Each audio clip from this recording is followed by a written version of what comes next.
Hi guys, ಎಲ್ಲರೂ ಹೇಗಿದ್ದೀರಾ? ನಾನು Vikas, medical student from Shri Atal Bihari Vajpayee medical college. Guys, ಇವತ್ತು ತುಂಬಾ ಜನಕ್ಕೆ ರಿಸಲ್ಟ್ ಬಂದ್ಮೇಲೆ ಒಂದಷ್ಟು ಕನ್ಫ್ಯೂಷನ್ಸ್ ಕ್ರಿಯೇಟ್ ಆಗಿದೆ. ಏನಂದ್ರೆ, ನಂದು ಕ್ಯಾಟಗರಿ ರ್ಯಾಂಕ್ ತುಂಬಾ ಕಮ್ಮಿ ಬಂದಿದೆ, ಕಮ್ಮಿ ಕಾಣಿಸ್ತಿದೆ, ಬಟ್ ಅದು ಕಮ್ಮಿ ಬಂದಿರಲ್ಲ, ಕಮ್ಮಿ ಕಾಣಿಸ್ತಿದೆ. ಈ ಕ್ಯಾಟಗರಿ ರ್ಯಾಂಕ್ ಚೆನ್ನಾಗಿ ಬಂದಿರೋದ್ರಿಂದ ನನಗೆ ಯಾವ್ದಾದ್ರು ಕಾಲೇಜ್ ಸಿಗುತ್ತಾ? ಕ್ಯಾಟಗರಿ ರ್ಯಾಂಕ್ ಇಂದ ನನಗೆ ಕಾಲೇಜ್ ಅಲರ್ಟ್ ಆಗುತ್ತಾ?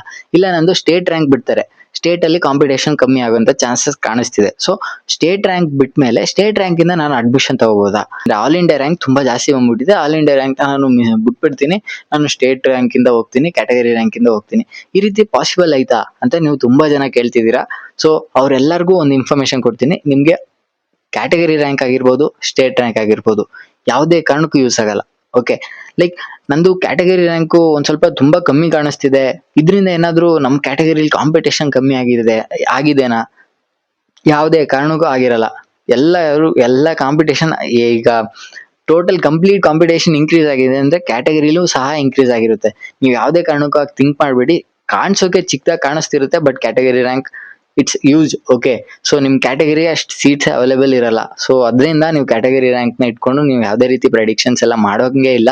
ಇವನ್ ಸ್ಟೇಟ್ ರ್ಯಾಂಕ್ ಬಿಡ್ತಾರೆ, ಸ್ಟೇಟ್ ರ್ಯಾಂಕ್ ಇಟ್ಕೊಂಡು ಸಹ ಪ್ರೆಡಿಕ್ಷನ್ ಮಾಡೋ ಆಗಿಲ್ಲ. ಸ್ಟೇಟ್ ರ್ಯಾಂಕ್ ಅಲ್ಲಿ ಏನಾದ್ರು ಕ್ಯಾಟಗರಿ ಮೆನ್ಷನ್ ಮಾಡಿದ್ರು ಅಂದ್ರೆ ನಮ್ಗೆ ಒಂದು ಪ್ಲಸ್ ಪಾಯಿಂಟ್ ಆಗುತ್ತೆ. ಎಷ್ಟು ಜನ ನಮ್ಮ ಕ್ಯಾಟಗರಿಲಿ ನಮ್ಮ ಮೇಲಿದ್ದಾರೆ ಅಂತ ಚೆಕ್ ಮಾಡ್ಕೊಂಡು ನಮ್ಗೆ ಸಿಗುತ್ತಾ ಇಲ್ವಾ ಅಂತ ಚೆಕ್ ಮಾಡ್ಕೋಬಹುದು. ಬಟ್ ಅಟ್ ಲಾಸ್ಟ್ ಕ್ಯಾಟಗರಿನೂ ಸಹ ಕರ್ನಾಟಕದಿಂದ ಸ್ಟೇಟ್ ರ್ಯಾಂಕ್ ಬಿಟ್ಟಾಗ ಮೆನ್ಷನ್ ಮಾಡಲ್ಲ. ಮತ್ತೆ ಸ್ಟೇಟ್ ರ್ಯಾಂಕ್ ಇಂಕ್ರೀಸ್ ಆಗುತ್ತಾ ಡಿಕ್ರೀಸ್ ಆಗುತ್ತಾ ಅಂತ ಕೇಳ್ತಿದ್ರ. Last year category state rank increase ಆಗಿತ್ತು, ಲೈಕ್ ಕಾಂಪಿಟೇಷನ್ ಇನ್ಕ್ರೀಸ್ ಆಗ್ಬಿಟ್ಟಿತ್ತು. ಆಲ್ ಓವರ್ ಇಂಡಿಯಾದಲ್ಲಿ ಕಮ್ಮಿ ಆಗಿತ್ತು, ಬಟ್ ಕರ್ನಾಟಕದಲ್ಲಿ ತುಂಬಾ ಇನ್ಕ್ರೀಸ್ ಆಗಿತ್ತು.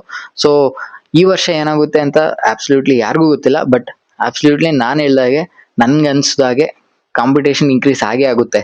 ಈವನ್ ಕರ್ನಾಟಕದಲ್ಲಿ ಲಾಸ್ಟ್ ಇಯರ್ ಹೇಗಾಗಿತ್ತು ಸೇಮ್ ವೇ ಈ ವರ್ಷನೂ ಆಗುತ್ತೆ. ಸೊ ನೀವು ವರ್ಸ್ಟ್ ಸಿಚುವೇಶನ್ಗೆ ಪ್ರಿಪೇರ್ ಆಗಿ. ಓಕೆ, ನಿಮ್ಗೆ ಬಾರ್ಡರ್ ಏನಾದ್ರು ಇದೀರಾ ಅಂದ್ರೆ, ಲೈಕ್ ನೀವು ಬೇರೆ ಏನಾದ್ರು ಥಿಂಕ್ ಮಾಡ್ತಿದ್ದೀರಾ ಅಂದ್ರೆ ಅದು ಸೆಕೆಂಡ್ ಥಾಟ್ಸ್ ಏನಿರುತ್ತೆ ಅದೆಲ್ಲಾನು ಫಸ್ಟ್ ಥಾಟ್ ಆಗೇನೆ ಕನ್ವರ್ಟ್ ಮಾಡ್ಕೊಂಡು ನೀವು ಪ್ರತಿಯೊಂದಕ್ಕೂ ಪ್ರಿಫರೆನ್ಸ್ ಕೊಡ್ತಾ ಹೋಗ್ಬೇಕು. ಓಕೆ, ನೀವೇನಾದ್ರು ಥರ್ಡ್ ಆಪ್ಷನ್, ನಾನು ಡೆಂಟಲ್ಗೆ ಹೋಗ್ತೀನಿ ಅಂದ್ರೆ ಡೆಂಟಲ್ನು ಸಹ ಒಂದು ಹೈಲೈಟ್ ಆಗಿ ಇಟ್ಕೋಬೇಕು.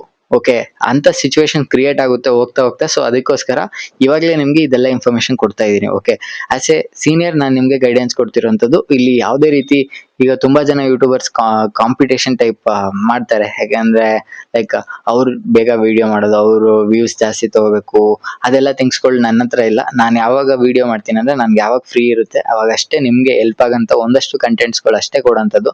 ಮುಂದೆ ಹೋಗ್ತಾ ಹೋಗ್ತಾ ಎಕ್ಸಾಮ್ಸ್ ಬಂತೋನೆ ನಾನು ಯಾವುದೇ ರೀತಿ ಕಂಟೆಂಟ್ಸು ಮಾಡಲ್ಲ. ಬಟ್ ನಾನು ಮಾಡಿದಾಗ ಅದಕ್ಕೆ ಒಳ್ಳೆ ರೆಸ್ಪಾನ್ಸ್ ಬಂತು ಅಂದ್ರೆ ನಾನು ಇದಕ್ಕೆ ಅಂತ ಟೈಮ್ನ ತೆಗೆದು ನಾನು ನಿಮ್ಗೋಸ್ಕರ ವಿಡಿಯೋಸ್ ಮಾಡೇ ಮಾಡ್ತೀನಿ.